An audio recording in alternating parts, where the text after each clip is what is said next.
Hello everyone, this is Priyanka Jakhad and I welcome you all at Government Job Alert. I hope आप सभी अच्छे होंगे। तो आज की इस वीडियो में हम बात करेंगे ईटीटी 5994 के बारे में। ईटीटी 5994 एक ऐसी रिक्रूटमेंट जो पिछले 1 साल से कोर्ट में अटकी हुई है। कैंडिडेट संघर्ष कर रहे हैं कि कैसे न कैसे करके कैंडिडेट को ज्वाइनिंग दी जाए। तो देखिए, आए दिन आपने बहुत सारे न्यूज़पेपर में खबरें पढ़ी होगी, काफ़ी जगह सुनी भी होगी कि बहुत सारे ऐसे स्कूल हैं जहाँ पे एक भी टीचर नहीं है स्कूल को रन करने के लिए, या फिर एक ही टीचर ने पूरे स्कूल को अपने अपने आप पे अपने बिहाफ पे कैरी ऑन कर रहे हैं। दूसरी तरफ जो माननीय शिक्षा मंत्री जी है उनके बयान आते हैं कि हमने स्कूल में दो दो सिक्योरिटी गार्ड लगा दिए, हमने स्कूल में वाईफाई लगा दिया। इसी को लेकर मैं आपको एक छोटा सा एक एग्जाम्पल अभी दिखाती हूँ। देखिए, ये जो न्यूज़ है ये आज की बिल्कुल लेटेस्ट न्यूज़ है, मैं अभी आपको दिखाऊंगी। सबसे पहले तो आप यहाँ पे ये देखिए, सबसे ऊपर इन्होंने लिखा है Punjab land of unlimited opportunities. वाह! आगे देखिए, इसमें लिखा हुआ है यहाँ पे, ये सबसे पहले देखिए, ये आज की ही न्यूज़ है, आप देख पाओगे यहाँ से डेट भी। यहाँ पे ये लाइन देखिए, इन्होंने बोला है पंजाब के शिक्षा क्रांति की ओर बढ़ते कदम, शिक्षा क्रांति की ओर बढ़ते कदम। देखिए ये बात जो इन्होंने बोली है, सबसे पहली बात तो देखिए, ये इन्होंने बोला कि शिक्षा क्रांति आ चुकी है पंजाब में।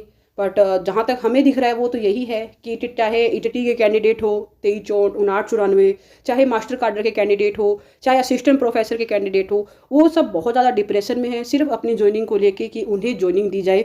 दूसरी तरफ ये वादे किए जा रहे हैं कि इस पंजाब में शिक्षा क्रांति आ चुकी है। आपका क्या मानना है इसके बारे में कि कहाँ तक शिक्षा क्रांति आई है? आप अपने जो व्यू पॉइंट है नीचे ज़रूर कमेंट बॉक्स में कमेंट कीजिएगा। बाकी चलिए, खैर अब हम जो मेन मुद्दा है उस पर आते हैं। आप में से बहुत सारे कैंडिडेट चंडीगढ़ कभी ना कभी आए होंगे, तो इस टाइम जो चंडीगढ़ के हालात है वो मैं आपको थोड़ा सा बताती हूँ। चंडीगढ़ की हर सड़क, हर चौराहे पर, हर जगह पोस्टर लगे हुए हैं कि हमने इतनी जॉब दे दी, इतनी शिक्षा क्रांति आ चुकी है। इवन मैं कह सकती हूँ कि जो चंडीगढ़, जिसे ग्रीन चंडीगढ़ के नाम से जाना जा रहा है, उस चंडीगढ़ को इन लोगों ने येलो चंडीगढ़ बना के रख रखा है। हर जगह अपने पोस्टर, अपनी एडवर्टाइजमेंट, पता नहीं क्या मतलब इनका क्या लॉजिक है इतने सारे, इतने पोस्टर, इतनी एडवर्टाइजमेंट करने का। बाकी चलिए देखते हैं कि आने वाले में टाइम में क्या पता शिक्षा क्रांति आ ही जाए। चलो अब हम ईटीटी 5994 के बारे में बात करते हैं। तो देखिए, ईटीटी 5994 की कल यानी कि 4 मार्च को सुनवाई है, और आप यहाँ से देख पाओगे कि रूम नंबर 17 में सुनवाई है, और केस जो टाइप है वो है ऑर्डिनरी। तो देखिए, ये तो हो सकता है आप में से बहुत सारे कैंडिडेट को इसके बारे में पता हो। तो अब मैं बात करती हूँ 20 फरवरी की जो हाई कोर्ट में जो सुनवाई हुई थी उसके बारे में। देखिए, 20 फरवरी को एक सीएम पे सुनवाई हुई थी ईटीटी 5994 के लिए, और उसके बाद जो हाई कोर्ट के जो ऑर्डर है वो भी जारी कर दिए गए। और जो ऑर्डर जो जारी किए गए थे उनके बारे में भी मैंने आपके साथ एक वीडियो शेयर की थी, जिसमें मैंने लाइन टू लाइन डिकोड करके आपको बताया था कि ऑर्डर में क्या कुछ लिखा हुआ है। तो देखिए, वैसे तो मैं आपको हमेशा ही बोलती हूँ कि जो भी आपकी वैल्यूएबल जो व्यू पॉइंट्स है वो आप जरूर नीचे कमेंट बॉक्स में कमेंट कीजिएगा। तो उस वीडियो के नीचे भी बहुत सारे ऐसे कमेंट्स हैं जिन्होंने, काफ़ी कैंडिडेट ने अपने जो व्यू पॉइंट्स है वो शेयर किए।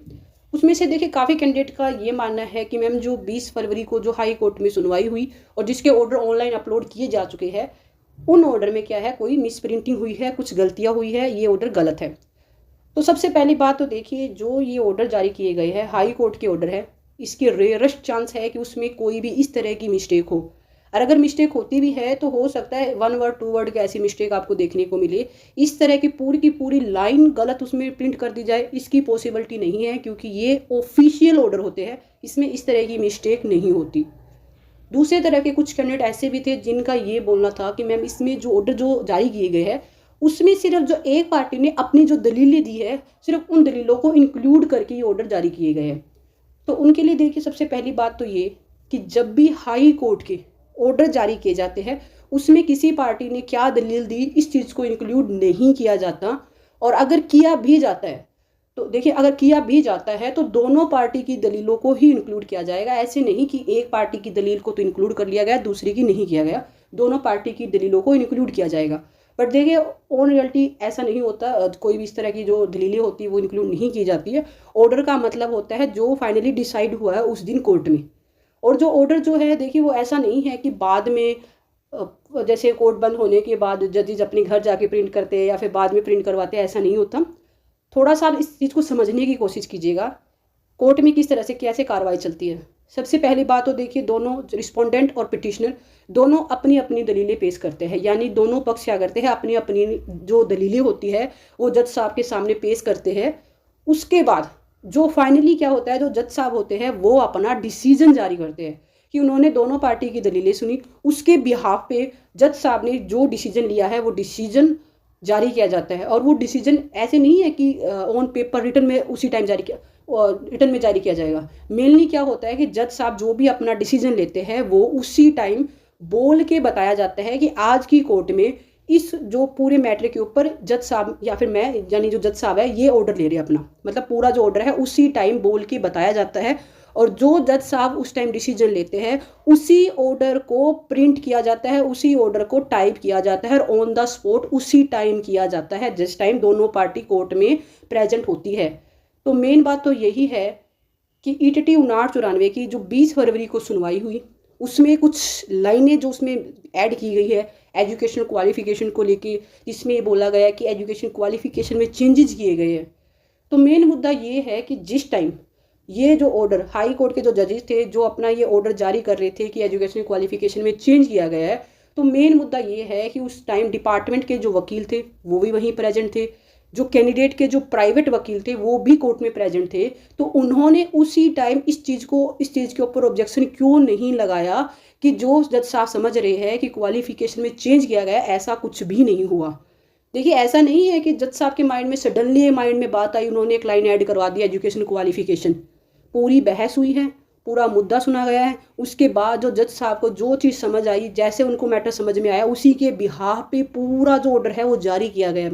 मेन तो क्वेश्चन मार्क यही अराइज होता है कि जब जज साहब अपना ऑर्डर सुना रहे थे तो उस टाइम डिपार्टमेंट के वकील और जो प्राइवेट वकील जो कैंडिडेट ने हायर किए हुए हैं उन्होंने ऑब्जेक्शन क्यों नहीं लगाया कि सर ऐसा कुछ भी नहीं हुआ, एजुकेशन क्वालिफिकेशन में चेंजेस नहीं किए गए हैं।